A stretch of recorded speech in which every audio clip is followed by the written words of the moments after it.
Hi, I'm Janice Switlo, and I'm going to take you back in history to the 1800s again for a couple of short commentaries and quotes. This one is from the Governor General of British North America, Lord Elgin, on March 23, 1850, a letter, an excerpt from his letter. And that is, he's talking about, the British North America, etc., self-government, all that kind of stuff.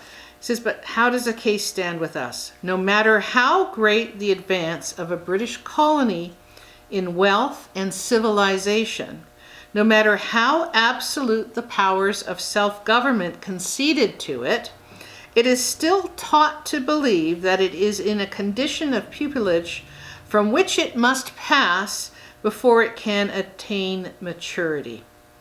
So this is discussing Canada in what's necessary and how self-government is conceded eventually to it.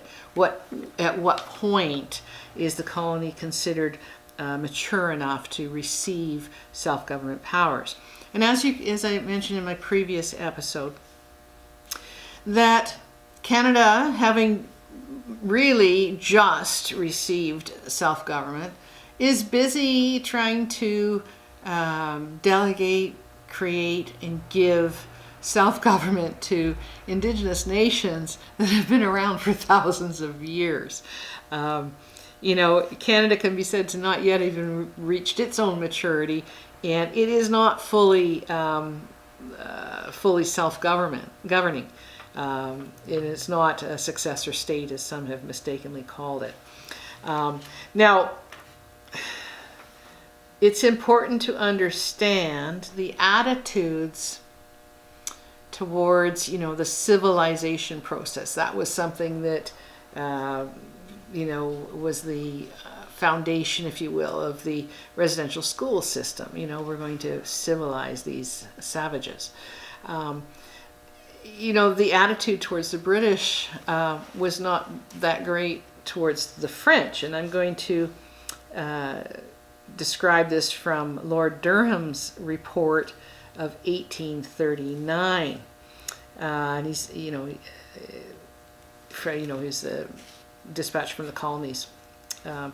So he is describing the inferiority of the French.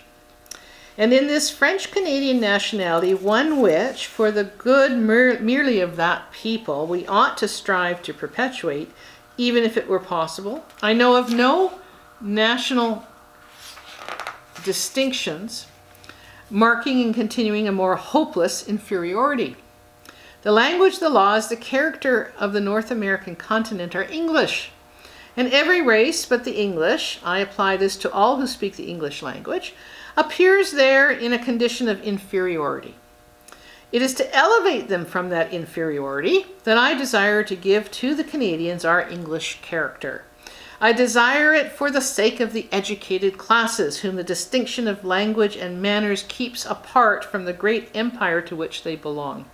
At the best, the fate of the educated and aspiring colonist is at present one of little hope and little activity, but the French Canadian is cast still further into the shade by a language and habits foreign to those of the imperial government. A spirit of exclusion has closed the higher professions on the educated classes of the French Canadians, more perhaps than was absolutely necessary, but it is impossible for the utmost liberality on the part of the British government to give an equal position in the general competition of its vast population to those who speak a foreign language. I desire the amalgamation still more for the sake of the humbler classes. Their present state of rude and equal plenty is fast deteriorating under the pressure of population in the narrow limits to which they are confined. If they attempt to better their condition by extending themselves over the neighboring country, they will necessarily get more and more mingled with an English population. If they prefer remaining stationary, the greater part of them must be laborers in the employ of the English capitalists. In either case, it would appear that the great mass of the French Canadians are doomed, in some measure, to occupy an inferior position and to be dependent on the English for employment. The evils of poverty and dependence would merely be aggravated in a tenfold degree by a spirit of jealous and resentful nationality, which should separate the working class of the community from the possessors of wealth and employers of labor.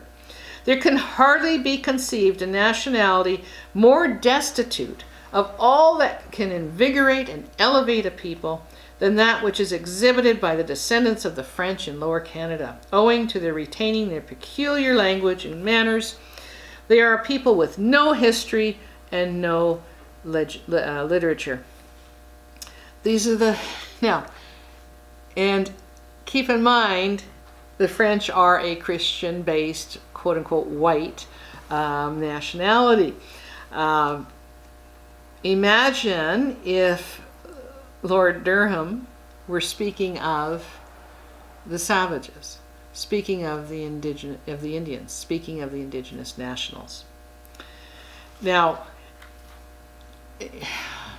continuing on throughout the residential school system, which I think the last one closed in, what, 1996 or something like that, was very much that was an inferiority, that we needed to remove these things from these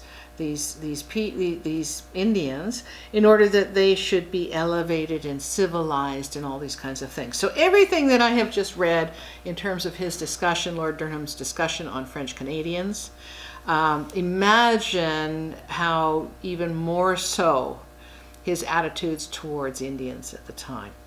Now, that being a foundation, again, that attitude, this is a 1958 book, okay? There's no sort of, and there's other books that I'm quoting from. It's only very recently that such things can no longer be spoken of as still exist in terms of the foundation for this drive to conquer Indigenous nations, for this drive to, take the Indigenous nationals and put them under and control them because they're not deserving. The fact of the matter is, these are the owners of the land. These are nations that have existed for thousands of years with highly developed, albeit severely interfered with, by Canadian governments to the point where often it's not as visible as it could be. But I have seen these nations operating. I have seen behind closed doors, been given the privilege to see their exchanges, their engaging of diplomacy still cross borders. I have seen the reality of societies and ancient still existing constitutions operating. They're still here. So Indigenous nationals, I want to encourage you that, are you going to put your eggs in the basket where the foundation of the attitudes towards you are such as described? Or are you going to look at the example, the great example that your nations can still provide to the world and focus on building your integrity and casting off the priming of suggesting that you are inferior beings, that you're not fully human beings, casting off acceptance of things like UNDRIP that basically sets out a foundation to treat Indigenous people as something different than all other human beings. This continuation of this racism, of this systemic racism and belief that you're not fully human, that you're not good enough, needs to stop. And until such time as we've reached that stage, it's very dangerous to enter into anything that has as its foundation these kinds of premises that, French could come here and plant their cross. The English could come and conquer the French and then say and just assert sovereignty. Now the difference of being, of course, is that the Crown, recognizing that wasn't enough, entered into treaties. That is still the foundation of what the Crown needs to do, and that's what Canada has to begin to respect. Not saying we're respecting this, but getting you to sign off and come under and into us and destroy you in the process. That's all I have to say.